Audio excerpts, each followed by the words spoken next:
gargaare ilmaan kiyya guddifadhe ittiin nyaadhe an ittiin illee hin yaalamne yaalli an yuenni tuna yaalte dhugaa rabbii dubbachuu ganzaba hawaasni oromoo na gargaare haga onaa koomantiin waggaa meeqa guutuu arrafamaa beesan anis ilmaan kiyyas wanni takka ni beeytanii warri biyya kana keessa jirtan isinii galee waan an obsaa isiniin jechaa ture warra waan aan jedhanu takku girishii takka qarshii 5 abbaan ijoollee kiyya qarshii 5 naafannee siifuu kana hawaasa oromootu baase ganzaba kana hawaasa oromoo birrii ummanni oromoo siif ilmoo keetii buuse ijoollee kee kanaan nyaachisi kanaan obaasi yookaan ammoo kanaan ittiin tajaajilame wanni inni naan jedhan jiru ani yaala dhuunfaa kiyyaan hin yaalame ijoollee kiyya kophaa kiyya giiftii asirraa argadhu nan guddifachaa jira isinii galee wanti na gubee kana hunda na haasoysisi hawaasni oromoo haga onaa waan ani ittiin maallaqa saniin ittiin gargaaramee ittiin nyaadhee dhugee ilmaan kiyya asiin gahadhe omaa ani wanni irraa beeku hin jiru bakka sagalee naa ta'ana.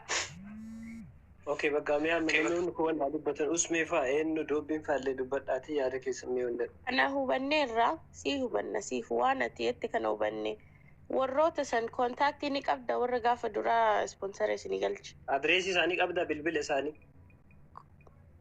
Bilbiluu fi dandeenya an gama kiyyaani haga danda'u takkaan community keessatti. Dubbii ati waan biraatii miti illee naati afaanuma nu gargaariiti yookaan nama hariiroo achi kana jiraatu waan akkasii bakka homaa nama gaafa rakkate bicha arraba mutatuun bichaan nu barbaachisu beekta. Namni nama darbate.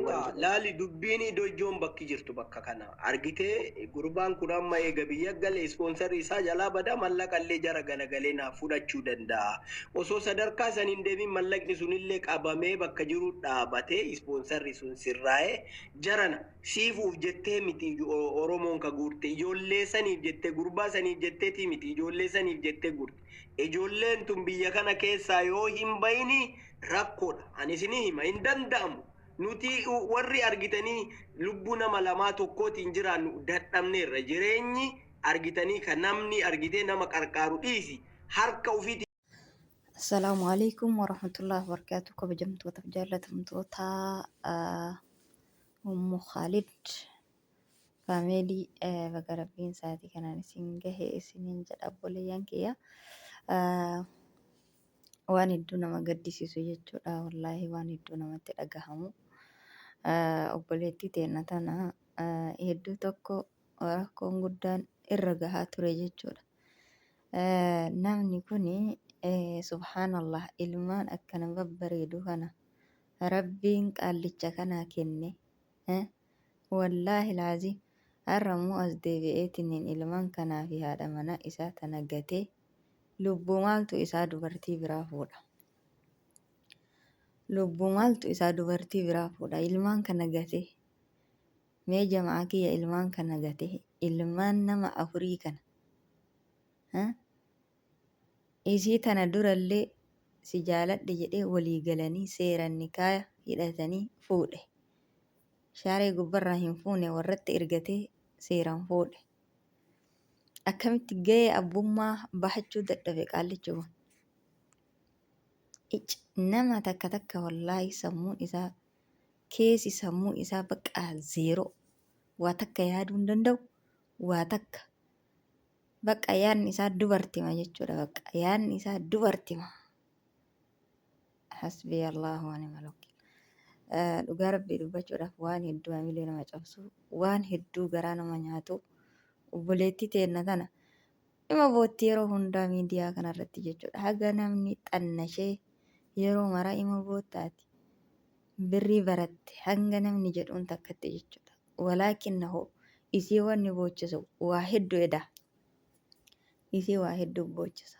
Wallaahi laazim isii waa hedduu boochisa. Gurbaan kun na tumaa ture jetti. Daa'imman tiyyallee tumaa ture jetti. Asiidii bishaan fuula namaa luqqisu san dubbattee waan an irra jiru kana dubbattee intala wayii fuudhee achi keessatti zinaa wajjin dalaga jetti obboleettiin teenya tun jechuudha. Garuu namni waan arge malee maqaa namaa hin balleessu. Keessumattuu abbaa ilma ofii namni maqaa akka laayyootti hin balleessu jechuudha. Badii isaatiin alatti.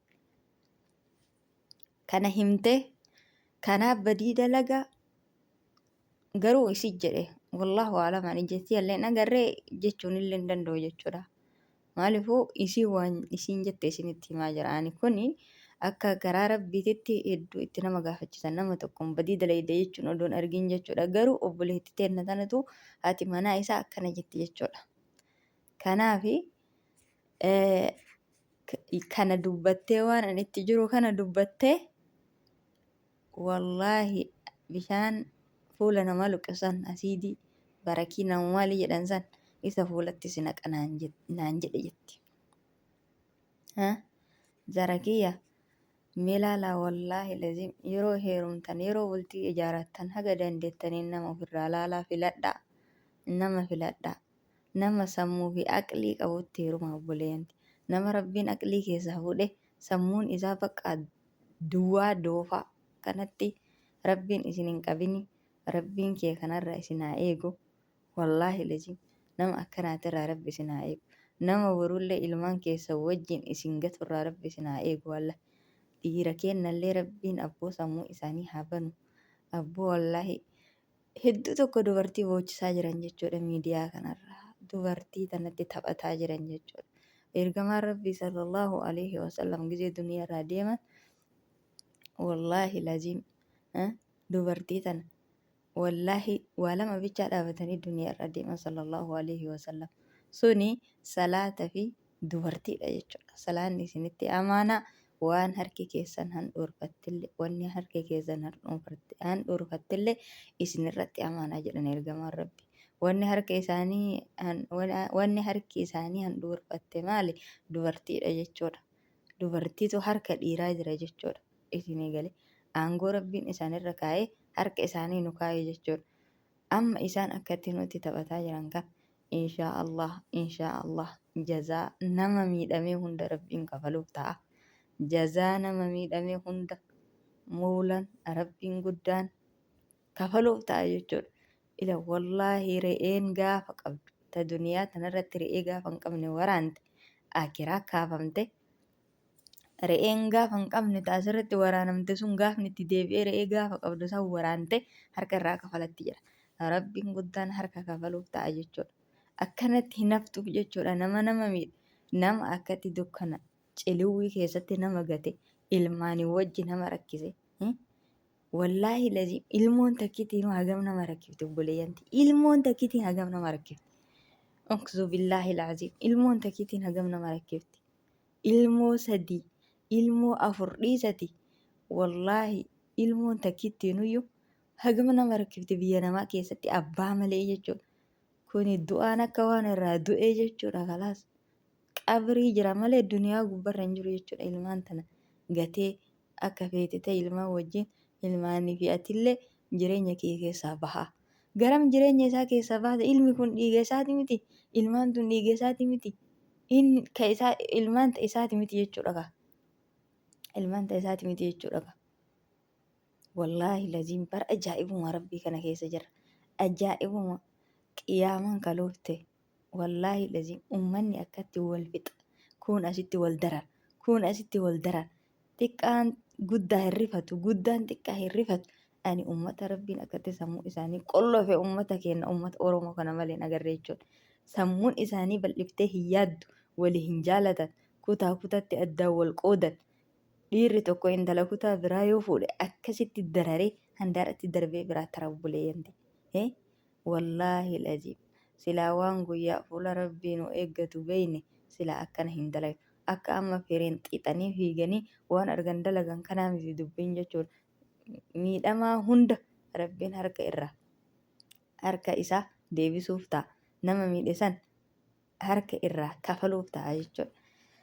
Kanaafi chanaala kana saabskiraayib godhaa, laayik godhaa, nama itti heerumtan ofirraa laala, du'aayii kadhadhaa, rabbii keessanitti irkadhaa. Goojjameen marri isin fuudhee isin hin dararin jechuudha. Ka rabbiin darari malli ka haadha abbaan isaa abaarte marri jechuudha. Ka sammuun isaa qulfii homalleen seenu odoomaa fuudhame munaaliizaa ta maal fakkaattu fuudhe jireenyi isaa jireenyuma badde jechuudha. Namni nama miidhu yoomillee hafuuran galfatu. Wallaahi yoomillee hafuuran baafatu. Isiin ta gubii inni ta gubii jechuudha. Isimatu isa guba. Harka deebi'aa ho'a. Duniyaa tana irratti rabbiin aljazaa'u min jinsil amal waan inni dalage duniyaa tana gubbarra deebisaaf ta'akiraa osoo hin geenne ta'akiraa sun guddoodha yommuu ta'u.